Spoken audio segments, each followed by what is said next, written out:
सर्वप्रथम धन्यवाद आपका। मैं इस कामयाबी का पहले तो श्रेय देना चाहता हूँ अपने माता पिता को, अपने गुरुजनों को और मेरे साथ सभी मित्र और सहपाठियों को जिनका सहयोग रहा मुझे। और ये कामयाबी मेरे अकेले की नहीं है, उनका सहयोग रहा मुझे।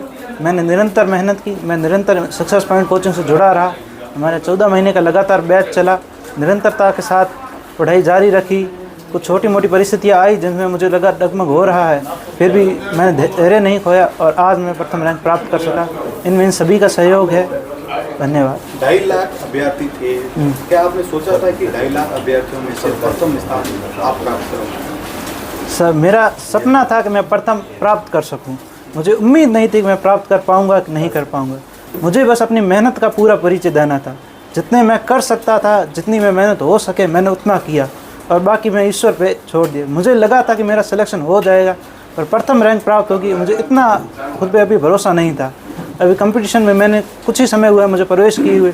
ये मेरा रीट का पहला अटैम्प्ट था। इससे पहले मैंने शायद चतुर्श्रेणी या कांस्टेबल 1-2 ही दिए, जो भी मेरे क्लियर हो गए थे, पर रैंक के साथ ये मेरे साथ पहला ही अटैम्प्ट था। इसलिए मुझे इतना अनुभव ना था और मुझे पता ही नहीं था कि मेरे इतने बन भी जाएंगे, पर किस्मत ने साथ दिया। मेरी की भी मेहनत सफल हुई। मेरे गुरुजनों का आशीर्वाद रहा मेरे पर, देवी देवताओं की कृपा बनी रही और आज मैं प्रथम स्थान प्राप्त कर पाया। तो किस तरह का शेड्यूल रहता था पूरे दिन का? पूरे दिन शेड्यूल का, मेरा शेड्यूल का ये इम्पोर्टेंट बात थी कि डिस्टर्बेंस कुछ ना हो। पारिवारिक स्थिति हो, कोई आस पड़ोस की कोई घटना हो गई हो, किसी तरह का डिस्टर्बेंस माइंड को डिस्टर्ब ना करे। अगर माइंड डिस्टर्ब रहता है तो भले ही आप पन्ने फोड़ते रहो, आपसे पढ़ाई नहीं होगी। पढ़ाई करने के लिए माइंड का एकाग्र होना बहुत ज़रूरी है। मैं अपने स्टडी शेड्यूल में ये सबसे इम्पोर्टेंट मानता हूँ कि माइंड एकाग्र रहे, कुछ भी हो डिस्टर्बेंस नहीं लेना है। फ़ोन बंद रख दो, कोई घटना हो। मुझे 2025 में क्या मैन घटना हुई कुछ पता नहीं। मेरे पड़ोस में क्या हुआ, किसके साथ क्या हुआ, मुझे कुछ पता नहीं। वो एग्ज़ाम के बाद मैंने धीरे धीरे पता किया क्या हुआ, कुछ हुआ, किसकी शादी किससे हुई। ना कहीं शादियों पर जाना हो सके जितना कम हो, और कहीं जाना हो भी जाए तो फिर पढ़ाई की टेंशन मत लो। वहाँ गए हो तो इन्जॉय करो, वापस आओ और उसको भूल जाओ कि वहाँ गए थे, फिर पढ़ाई पे लग जाओ। तो आपने बाड़मेर में सक्सेस पॉइंट ही कोचिंग, और भी तो काफ़ी कोचिंग्स है अलग अलग तरह की है, तो आपने सक्सेस पॉइंट को ही क्यों चुना? सर, मेरा जुड़ाव सक्सेस पॉइंट पहली बार आने से हुआ। मैं परख रहा था कोचिंग में, तब मैं लगभग 1-2 और भी गया था और सक्सेस पॉइंट से आके जुड़ा। मुझे सलाह भी यही दी गई थी मेरे अग्रजों से कि आप सक्सेस पॉइंट एक बार ट्राई करो, अगर आपका मन लगता है तो आप वहाँ से जुड़ जाना। मैं यहाँ आया, मेरा मन लग गया यहाँ पर। मुझे लगा कि ये इन्वायरमेंट मुझे ऐसा मिल रहा है जहाँ मेरे भविष्य में ग्रोथ हो सकती है, और मैंने यहाँ खुद को साबित करने की कोशिश की और वहाँ मुझे मौका मिल रहा था। मुझे ऐसी कोई चीज़ नहीं मिल रही थी जो मुझे रोक रही हो या पीछे धकेल रही हो, कुछ ऐसा इन्वायरमेंट। मेरे सभी साथी इसमें मामले बहुत बढ़िया थे, सबका माहौल बहुत बढ़िया था, कंपटीशन की थी। मेरे फ्रेंड सर्कल में सब लग गए इस भर्ती में, लगभग सब लग गए। किसी एक आध के स्पीड के कारण ना रहा तो हो गया, बाकी सबका हो गया, सिलेक्शन हो गया। इस कारण मुझे सक्सेस पॉइंट चुनना मेरे लिए फ़ायदेमंद रहा। क्लासरूम में पढ़ाई और सेल्फ स्टडी में आपने कैसे संतुलन कैसे बनाया?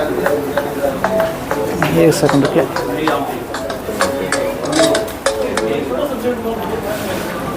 क्लासरूम और सेल्फ स्टडी। सर, क्लासरूम में जितने घंटे पढ़े वो अनिवार्य थे, उतना पढ़ना ही था। सेल्फ स्टडी फिर उसको रिवाइज करना, उससे पहले जो पढ़ा उसको रिवाइज करना, उन्हीं को पढ़ते रहना, एकाग्रता बनाते रखो, उन्हीं को पढ़ते रहो। अगर माइंड डिस्टर्ब नहीं होगा, धीरे धीरे आपकी अंडरस्टैंडिंग उनमें हो जाएगी। आपको पता चल जाएगा किस पन्ने पर क्या लिखा है, किससे कौन सी चीज़ जुड़ी है।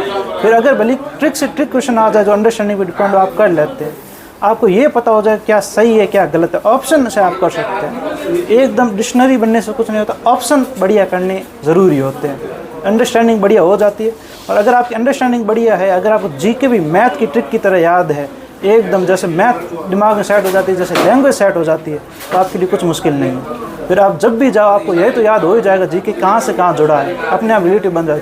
फिर भले आप एक सब्जेक्ट पढ़ो, जुड़े हुए होने का कारण उसका सारे का रिवीजन हो सकता है एक साथ। डॉक्टर गणपत सिंह राजपुरोहित का मार्गदर्शन जो है वो आपके लिए कैसी? डॉक्टर गणपत सिंह राजपुरोहित का मार्गदर्शन बहुत अहम भूमिका रही। सर ने मुझे टाइम पर गाइड करते रहे, मुझे बताते रहे कि इस दिशा में बढ़ते। कभी भटका हुआ तो भी उन्होंने मुझे सही गाइड किया। लगभग उनको मुझ पर भरोसा था, शुरुआत से भरोसा था कि मैं आगे बढ़ सकता हूँ। मुझे खुद पे इतना भरोसा नहीं था जितना उनको मुझ पर भरोसा था। उन्होंने ये गाइड किया कि आप तैयारी करो, अगर आप बढ़िया अभी और करते हो तो आप राजस्थान में रैंक ला सकते हो। मुझे उस टाइम उनकी बातों पर भरोसा नहीं हुआ, आज मैं लाया हूँ तब उनकी बात पर भरोसा हो रहा है। उन्होंने यही कहा, अपना बेस्ट दे दो, बाकी होना न होना वो आप पे निर्भर नहीं करता। वो किसी पे निर्भर नहीं करता। अगर आपने अपना बेस्ट दिया है तो आपका नहीं होगा तो भी आपको उतना अफसोस नहीं होगा, बेस्ट न देकर अगर हो भी गया तो भी आपको अफसोस होगा। इसलिए मैंने अपना बेस्ट देने का प्रयास किया। अगर आपको अपनी सफलता का फॉर्मूला जो है वो 3 शब्दों में कहना चाहो तो आप कैसे कहें? 3 शब्दों में तो मैं यही कह सकता हूँ, सीमित कंटेंट, निरंतरता और डिस्टर्बेंस से दूर। 3 शब्द। कोई विद्यार्थी जो है वो शिक्षक भर्ती की परीक्षा के लिए जो है तैयारी कर रहा है तो उसको आप क्या कहना चाहोगे, क्या मार्गदर्शन देना चाहोगे आप? मैं यही मार्गदर्शन देना चाहता हूँ कि शिक्षक भर्ती अभी और बड़ी आ सकती है, उसमें भी आप आराम से सेलेक्टेड हो सकते हो। अगर आज से अगर निरंतरता रखो, अपने कंटेंट आपके पास है उस पर भरोसा करो, उसे निरंतर पढ़ते रहो, आने वाले प्रश्न बैंक से उसकी तुलना करते रहो, और आ रहे जितने प्रश्न उनसे आप अंडरस्टैंडिंग बना लोगे। अब कैसे भविष्य में प्रश्न आ रहे हैं, लास्ट टाइम आते आते हमने जमादार के पेपर थे, RSSB प्लाटून कमांडर के, उनसे देख के अंडरस्टैंडिंग बना ली थी, क्वेश्चन आ सकते हैं, डीप आ सकते हैं, उनके लिए भी प्रिपेयर हो गए थे हम।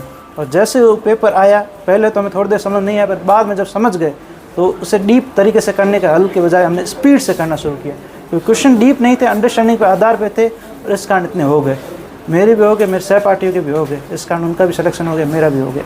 हंसराज जी, आप एक स्टूडेंट हो, आपने सुना होगा कि नीट का पेपर लीक हुआ। जब आपने पेपर दिया था उसमें आपको भी लगा था कि कहीं अगर ये पेपर भी लीक हो गया तो आपका क्या बीतेगी, क्योंकि आप भी ग्रामीण परिवेश से आते हो, कई ऐसे स्टूडेंट हैं जो ग्रामीण परिवेश से आते हैं। एक पेपर लीक एक स्टूडेंट की लाइफ के अंदर क्या असर छोड़ता है? सर, एक पेपर लीक एक स्टूडेंट की कमर तोड़ देता है, उसके 2 साल की मेहनत, उसके माता पिता का वो एफर्ट, वो भरोसा। क्योंकि जब एक तैयारी करता है तो एक स्टूडेंट अकेला नहीं करता, उसका पूरा परिवार उसके साथ तैयारी करता है, उसके साथ गुरुजन उसके साथ तैयारी करते हैं, उन्हें भी रात भर जगना पड़ता है, उन्हें भी लेट तैयारी करनी, उन्हें उनके रिजल्ट की उतनी ही टेंशन रहती है जितना उसको रहती है, उससे ज़्यादा ही रहती है। पेपर लीक का डर मुझे भी लगा रहता था, जब ये उस टाइम हो रही थी, खबरें आ रही थी, चतुर्थ श्रेणी पर कुछ अफवाहें बन रही थी, उनकी मुझे वास्तविकता पता नहीं है, और आ रही थी खबरें। मुझे एक बार लगा कि ऐसा हुआ तो बहुत बुरा होगा, मेरी एक बार तो मंशा एकदम ख़त्म हो जाएगी। और मैंने ऊपर वाले पे भरोसा किया, सिस्टम पे, और उन पर भरोसा किया, क्या पता अब की बार ना हो पेपर लीक, पिछली बार हो चुका है। तो ये नीट का पेपर लीक मेरे लिए बहुत दुखद रहा कि इनका विद्यार्थियों के साथ बहुत बुरा हुआ। मैं आशा करता हूँ फिर ऐसी कोई घटना ना हो, सिस्टम अपने आप में सुधार करे, ऐसी कोई घटना फिर ना हो। आपने अपनी स्पीच में कहा कि मैंने कीपैड मोबाइल का इस्तेमाल किया, तो सोशल मीडिया कितना घातक हो सकता है कि स्टूडेंट के लिए, उससे कैसे बचा जाए, उसके लिए क्या टिप्स आप कहना चाहेंगे? मैंने मेरे कोचिंग करियर में भी बहुतों को सलाह दी थी कि आप जितना हो सके मोबाइल से दूर है। अगर आपको मोबाइल प्रभावित कर रहा है, अगर उसके 2 घंटे भी ऐसे है जो आपकी पिछले 10 घंटे की पढ़ाई को प्रभावित कर रहे हैं, आपको भविष्य की उससे चिंता हो रही है, हाल फिलहाल की चिंता हो रही, तो उसे ना पढ़े। उसकी तुलना में आप एक बार अखबार देख ले, आपको खबरें उससे भी मिल जाती। सोशल मीडिया को माहौल वो आपको अपनी तरफ खिंचाओ, वो आकर्षक खबरें आपको उससे इतनी बातें रखती है कि आप पढ़ाई का आप में मन नहीं लगता।